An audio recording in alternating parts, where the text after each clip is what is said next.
Hello everyone, আসসালামু আলাইকুম। আজকে আপনাদের সঙ্গে শেয়ার করব ছানা দিয়ে তৈরি মিষ্টি। এই ছানা দিয়ে তৈরি মিষ্টিটা যে একবার খাবে এটা স্বাদ সে কখনোই ভুলতে পারবে না। এই ছানা দিয়ে তৈরি মিষ্টির টেস্ট অনেকটা কাঁচাগোল্লার মতো। অনেকের ধারণা কাঁচাগোল্লা হয়তো বা গোল গোল হয়, কিন্তু কাঁচাগোল্লা কখনোই গোল হয় না। কাঁচাগোল্লা ছানার মতোই এরকমভাবে ছড়ানো থাকে। এই ছানার মিষ্টি তৈরি করার জন্য আমার প্রথমেই লাগবে ছানা। অনেক সময় দোকান থেকে দুধ কিনে নিয়ে আসার পর জাল করতে গেলে দুধে ছানা কেটে যায়। দুধটা নষ্ট থাকলে, বেশি সময় পর্যন্ত বাইরে থাকলে দুধ জাল দেওয়ার সময় এরকমভাবে ছানা কেটে যায়। তো এরকম যদি কখনো হয় আমি মন খারাপ করি না, কারণ এই ছানা দিয়েও অনেক মজার মজার খাবার তৈরি করা যায়। অনেক সময় ভালো দুধটাও তো আমরা অনেককে ছানা কেটে নেই। তো সেক্ষেত্রে যদি এরকম হয়ে থাকে অনেক সময় যে দুধটা নষ্ট হয়ে গেছে, এরকমভাবে ছানা কেটে গেছে, সেই দুধটা ফেলে না দিয়ে ছানাটাকে কাজে লাগানো যাবে। প্রথমেই দুধটাকে একটা ছাঁকনির সাহায্যে ছেঁকে নেব। ছাঁকনি দিয়ে ছানাগুলো আলাদা করে নেব আর ছানা থেকে পানিগুলো আলাদা করে নেব। এখানে ছানা এবং ছানার পানি কোনোটাই আমি ফেলবো না। ছানা দিয়ে আপনারা পছন্দ মতো মিষ্টি তৈরি করতে পারবেন। আর ছানার পানিটা আমি লাচ্ছি তৈরিতে ব্যবহার করব।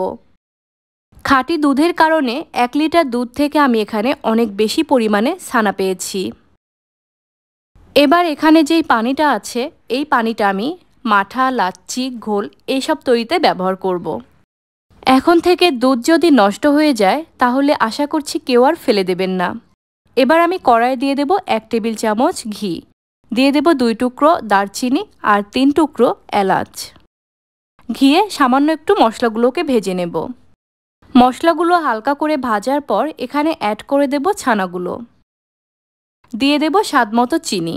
আমি এখানে 1/2 কাপ পরিমাণে চিনি ব্যবহার করেছি। ছানাটা কড়াইয়ে দেওয়ার সময় চুলার ফ্লেমটাকে লো রাখতে হবে। যখন চিনির পানিগুলো গলে যাবে, গলে অনেকটা পানি পানি হয়ে আসবে, সেই পর্যায়ে চুলার ফ্লেমটাকে বাড়িয়ে দিতে হবে। ছানা কড়াইয়ে দেওয়ার সময় চুলার ফ্লেম যদি জোরে থাকে তাহলে ছানাটা পুড়ে যাবে। এজন্য প্রথম পর্যায়ে চুলার ফ্লেমটাকে একটু লো রেখে দিতে হবে, আর বাকি রান্নাটা চুলার ফ্লেমটাকে মিডিয়ামে রেখে করে নেব। এরকমভাবে অনবরত একটু নাড়াচাড়া করব। এই ছানা মিষ্টি তৈরি করাটা অসম্ভব রকমের সহজ, শুধুমাত্র কিছু মশলা আর চিনি দিয়ে নেড়েচেড়ে নামিয়ে নেব। চিনির পানিটা শুকিয়ে যখন প্রায় এরকম পর্যায়ে চলে আসবে তখন চুলা থেকে ছানাটা নামিয়ে নেব। ছানায় হালকা চিনির পানি থাকবে, এরকম অবস্থায় চুলা থেকে নামাতে হবে, কারণ এই ছানাটা চুলা থেকে নামানোর পর যখন ঠান্ডা হয়ে যাবে তখন ঠিক এরকম ঝরঝরে হয়ে আসবে। অনেকে ছানার মিষ্টি তৈরিতে ময়দা ব্যবহার করে থাকে, তো ময়দা ব্যবহার করলে এটার টেস্ট আরেক রকম হয়। আর এই ছানার মিষ্টিটা আপনারা ফ্রিজের ডিপে অথবা নর্মালি রেখেও সংরক্ষণ করতে পারবেন 2 সপ্তাহের মতো।